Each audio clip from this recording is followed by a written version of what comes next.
Welcome to another edition of the Gridiron Report, brought to you by Red Raider Outfitter, the fans' favorite since 1975. I'm Jared Johnson. I'm joined by the Mighty Joe Yeager. Mighty Joe, man, Texas Tech's coming off its, let's be honest, its worst outing of the season in a 48-17 loss to Baylor here at the Jones. Now they're hitting the road, taking on number 7 undefeated TCU in Fort Worth. That game is ready for, or set for 11 a.m. Central Time, and that game is expected to be televised on Fox. And man, just a tough matchup. Red Raiders are, I think they opened as 10.5-point underdogs, so this figures to be a tough game.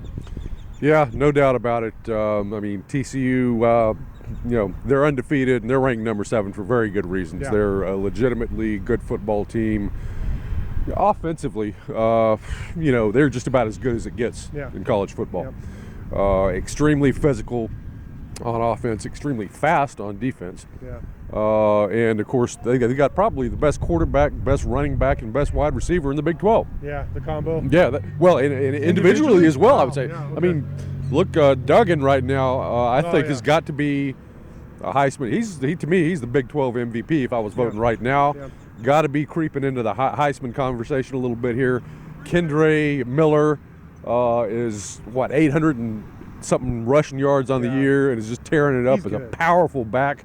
I think he's as good as there is in the Big 12. And Quentin Johnston over on the outside is just a big physical receiver who just he's going to win probably about 80% of the balls if he's matched up against just about any quarterback out there. You just throw it up in there and let him go get it. So it's a tough group to go up against.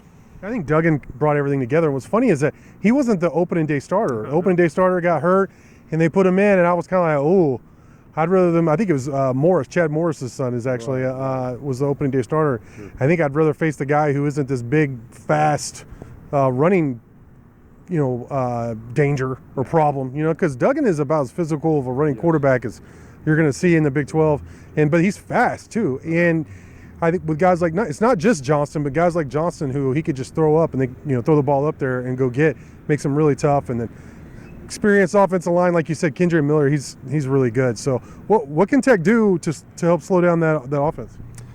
I don't like the odds, to be perfectly honest. I mean, really, I think what you've got to do is just try not. They're going to get theirs, man. Yeah. Look, they're averaging 517 total yards of offense per game, something like that. 44 points per game, I believe. You just try to slow them down and contain them a little bit. Of course, now a fear that pops up is you look at what happened against K-State. Yeah. With a running quarterback and a great tailback, a two-pronged threat in the backfield rushing the football. Now, I think that K-State's offense is a little bit different from TCU's. I think it's more of like a speed read type of an option, a little bit more of an old-fashioned option attack. With TCU, it's more quarterback power, with Duggan. But still, you're having to defend two very, very good runners back there. Yeah. And Tech didn't do the job against K-State. So, you've got to shore that up, contain them a little bit. I think Tech it's cornerbacks, as far as, about as well as anybody can reasonably expect with a guy like Quentin Johnston. So maybe he doesn't kill you too much. But really that ground game is what you got to keep from just going completely loco. I think they're averaging like 213 yards per game on the ground as well. So you need to hold them under their average one way or the other in that regard. And that's really, Tech statistically doesn't match up with TCU, but we know that's the side of the ball we felt the best about Texas Tech this season. I think you're going to have to come up with turnovers to stay in this game. That's realistically. Now, on the other side of the ball, TCU's defense hadn't been great. They're fast, but, I think they ranked something like 89th overall in terms of total yards allowed per game. I think some of that, they're better than that. I really do. I think their defense is better than that. Some of that's just the tempo they play at and all that and who they've played. But it figures to be the weaker side than their offense. And then, of course, Texas Tech's offense is coming off the game last week against Baylor where you turn the ball over 5 times, really struggled mightily, drops, poor passes, poor reads, poor blocking. It was just bad all around. offensively. It figures to be the two kind of weaker in terms of compared to the other sides of the ball for each team. How do you see that matchup playing out? You know, if a good offense can get some work done against TCU's defense, particularly on the ground. Now, they defend the pass pretty good. They've got 9 interceptions on the year, so they've got some ball hawks back there, and they put pretty good pressure on the quarterback. But teams have been able to run on them reasonably well. The problem is, I mean, Tech's offense just has so many fires to put out on that side of the ball right now. I mean, what is the identity of this offense, could you say? I mean, does it just seems to switch around? Tempo, but I don't know. Yeah, tempo and short passing. It wasn't game, last week, so it's just, you know, I'm not sure what the defining characteristic of this offense is. But I mean, obviously, you mentioned turnovers a second ago. Well, Tech can't be a turnover machine, and which they have been. Yeah.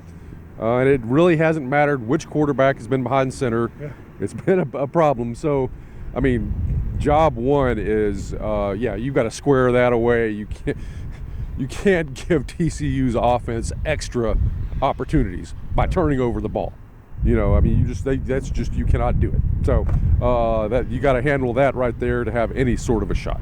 And the expectations that Barry Morton's going to start again, and honestly, I don't see any reason why he shouldn't. I mean, I know it was a really poor performance last week, but he's young. It's going to happen. And I really expect the game plan to go back more to what we saw against West Virginia, maybe even Texas. Short, quick passing game, hopefully hit the screens, and then, you know, run the ball. Be patient with the running game, don't you think, Joe? Absolutely. That's what I would love to see. It makes sense. Yeah. You know, now we'll see if it actually happens or not, because, you know, I mean, that's kind of what we were expecting coming into the Baylor game, and it didn't materialize. Were there any lessons learned? You know, and but yeah, I think that's got to be what you're going to do. I mean, you've got to, and as far as the running game goes, you've got to commit to it. You can't just, okay, oh, well, they stopped us a couple of times, so to heck with the run. You can't do that. I mean, any sort of a running game, if it's going to be successful, you have to commit to it and stay with it, and don't just abandon it at the first sign of adversity. Yeah. You got to give it a chance. You got to wear on them a little bit and keep pounding at them, you know. And so, you know, we'll see if Wes Kitley has the stick-to-itiveness to do something like that, if he's got the commitment, the willingness to trust his offensive line and his running backs to keep on feeding them the rock, you know. And so, you know, that's something I'm definitely going to be watching and hoping to see.